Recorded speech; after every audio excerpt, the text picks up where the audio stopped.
जालना पुलगाव या राष्ट्रीय महामार्गावर असलेल्या रिसोड तालुक्यातील पिंपरी सरहद्द येथील खारोळ नाल्याजवळचा पूल जो तब्बल 4 वर्षांपासून अर्धवट कोसळलेल्या अवस्थेत होता। होय, 4 वर्षांपासून या रस्त्याने जाणाऱ्या वाहन चालकांना आणि शेतकऱ्यांना प्रचंड नुकसान सहन करावं लागत होता। वाहन चालवत असताना धोका, पावसाळ्यात नाल्यातून येणारा पूर आणि शेतात जाण्यासाठी बैलजोडी घेऊन जाणाऱ्यांना अक्षरशः जीव मुठीत धरून जावे लागत होते। या पुलाची स्थिती अनेकदा समाज माध्यमांवर आणि काही वृत्तपत्रांमध्ये चर्चेत आली, परंतु प्रशासनाकडून काहीही हालचाल होत नव्हती आणि अखेर राष्ट्रीय महामार्ग विभागाला जाग आली आणि कोसळलेल्या पुलाच्या दुरुस्तीचं काम सुरू करण्यात आले।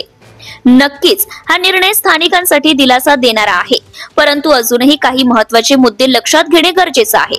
पुलावर कठडे म्हणजेच सुरक्षा कवच बसवणे अत्यावश्यक आहे, कारण पावसाळ्यात या नाल्याला मोठा पूर येतो आणि त्यावेळी पाणी इतकं वाढतं की या नाल्याला मोठा पूर येतो आणि पुलाखाली किती खोल पाणी आहे हे सुद्धा दिसत नाही। कठडे नसल्याने वाहन चालकांना धोका निर्माण होतो आणि अपघाताची शक्यता वाढते।